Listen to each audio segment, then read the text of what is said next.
Ready for the next guy. Please keep that energy on for Mr. Stephen Reilly. Yeah!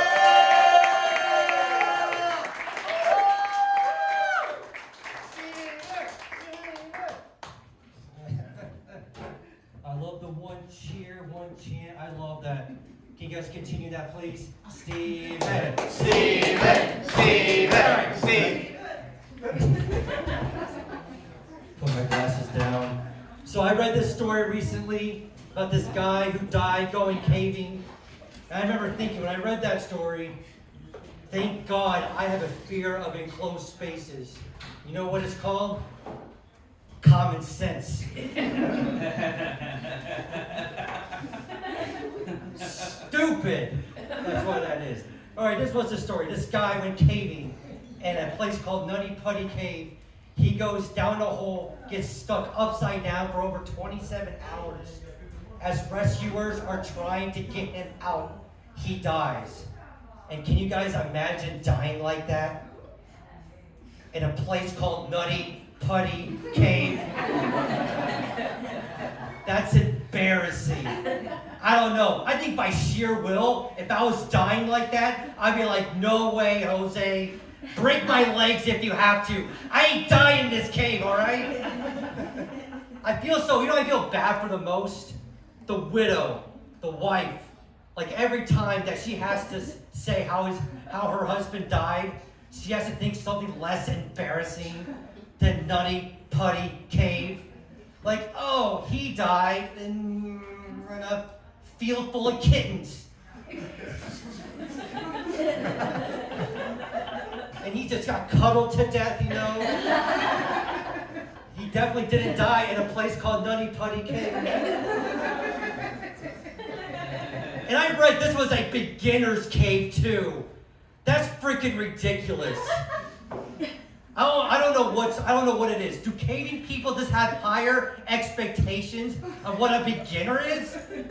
Thank heavens they're not in charge of anything else. Like, I can make a bologna sandwich, just like knock out a park. I can do that. That doesn't mean I can run a 5-star restaurant. Or whatever. Anyway, so I actually saw a map of this cave, you know, and they named all their sections of their caves after body parts. And I don't mean to keep speaking ill of the dead, but I find it so ironic that he died in the section called the birth canal.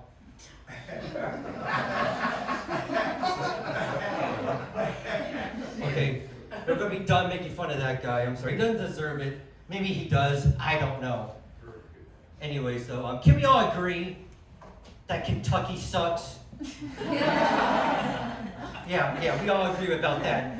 Doesn't it just seem like they spend all their time and energy when they were colonizing the state, energy on Louisville, and they forgot everywhere else?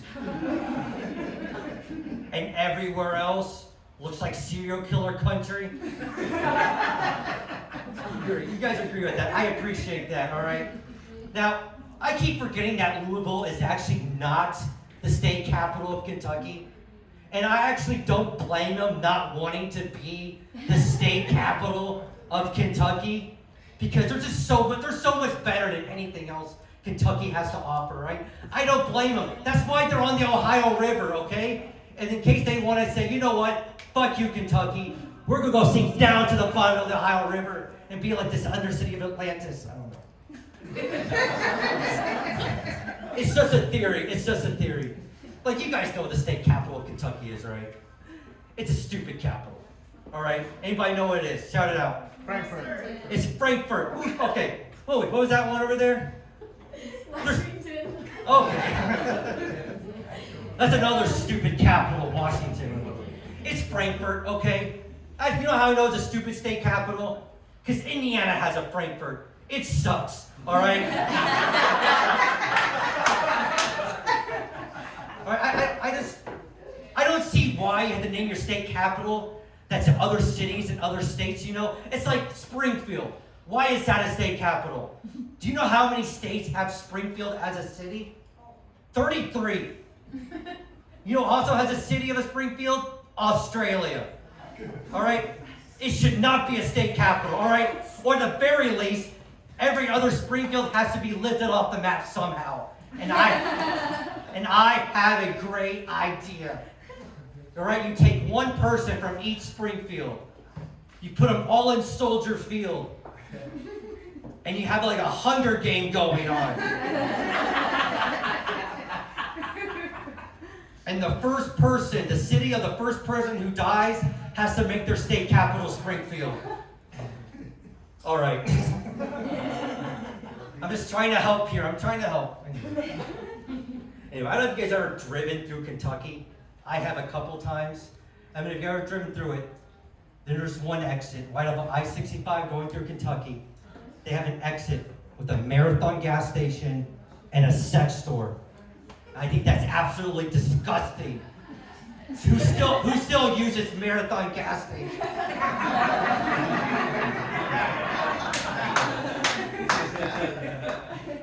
No, that sex store, man. If you guys go down here, they actually have that sex store on an attraction sign, you know? That's $500 worth of taxpayer money just to say to the rest of the world that this town has 20 serial killers. I just don't understand. It's right outside the exit too. You don't have to go like 20 minutes into the town, thank God, to go to the sex store. It's right outside the exit. Like it's some impulse thing to go to a sex store. Like you're vacationing to grandma's house for the holidays. You're thinking, you look at the sex store thinking, you know this trip needs?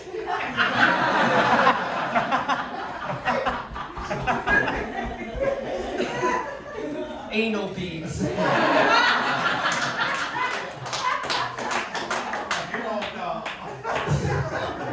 And do you know what Grandma can have for her birthday present?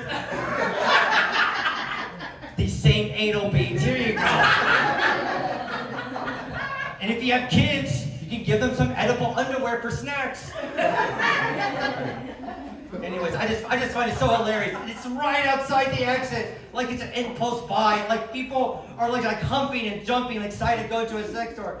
Oh look, there's dildos and strap-ons, and clamps for your nipples, and there's anal bead bumpy that come in bright purple, and there's big plastic penises, and along with cock rings, because these are a few of my favorite.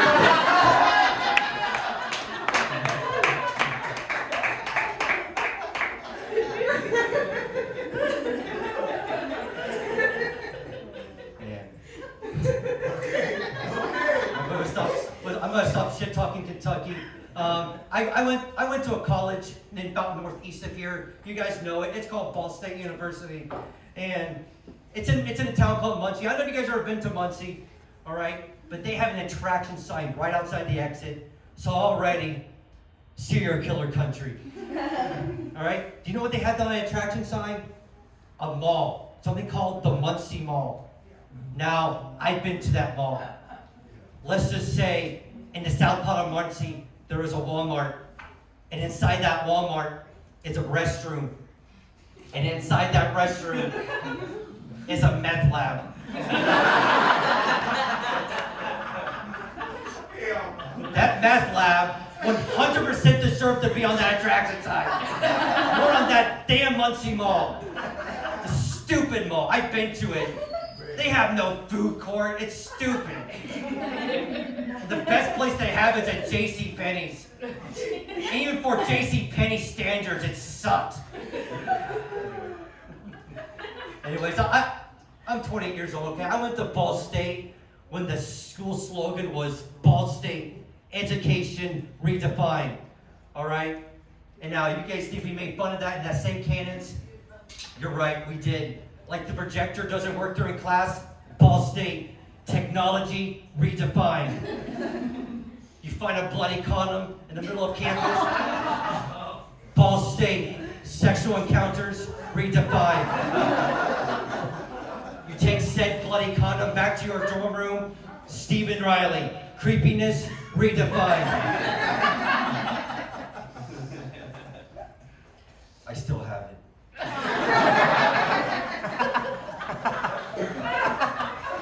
Here's something you guys should know about me. I lived off campus after my last 2 years there, and I gotta say, my house actually lived right next to a gas station. And right when I moved, that gas station started serving food, like actual food, like hot dogs, cheeseburgers, fries, nachos, and what they call cheese, fried chicken, and pizza. And my favorite meal combo that they had was 2 slices of pizza and a 32-ounce drink for $2.50. It was glorious. Gave me diarrhea, but worth it. Anyways, I didn't tell you guys that. I actually lived off campus for 2 years. I actually lived with 5 women in the house because apparently I'm harmless. Realize that people are laughing. And realize that some of those people are women. Even they know that using the word harmless is absolutely disgusting to describe a guy, all right? I don't know why. I just don't like it. Ugh, harmless. I asked why. I'm like, why did you call me harmless? Well, it's because you don't get angry. I'm like, angry? Well, I guess they haven't seen me watch Cupcake Wars when my favorite contestant loses. Whatever. Like, it's ridiculous, man. It's ridiculous. I didn't even take a shit at that house. For like over a year. I didn't take a shit in that house for over a year. And you guys are thinking, oh, he's really that insecure? And I'm like, yeah, of course I am. Harmless. Exactly right. And you know what I did every time I had to take a shit? I don't walk the mile back to campus to go take a shit, and every time I had to run back. And because of that, I actually knocked down my mile time from 8 minutes to 5 minutes and 30 minutes. 5 minutes and 30 seconds. And people ask me, well, how did you do that? Well, it was a mix between gas station pizza and insecurities. And I know you guys are wondering, Steven, why don't you just go to the gas station if you really had to take a shit? Well, I don't shit where I eat, okay?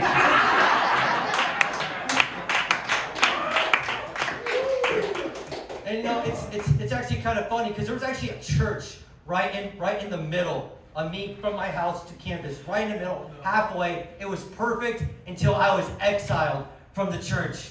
You know why? Because they didn't label the rooms correctly. And they were very mad, very rude, that they should have labeled the confessional booth a little bit better. What do you guys think? I know, the priest was very mad, especially when I had to clean up his lap.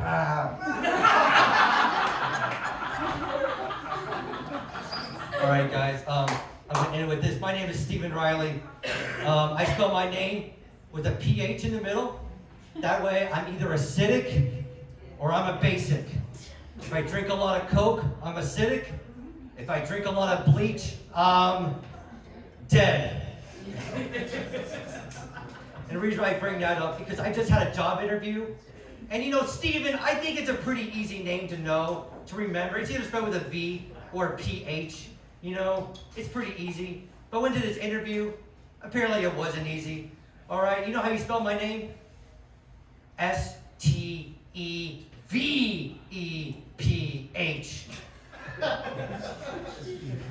So from now on, you guys have to call me Steveph.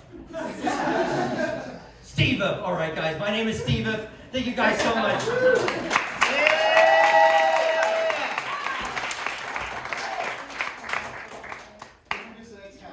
Who is the next comic? I don't know.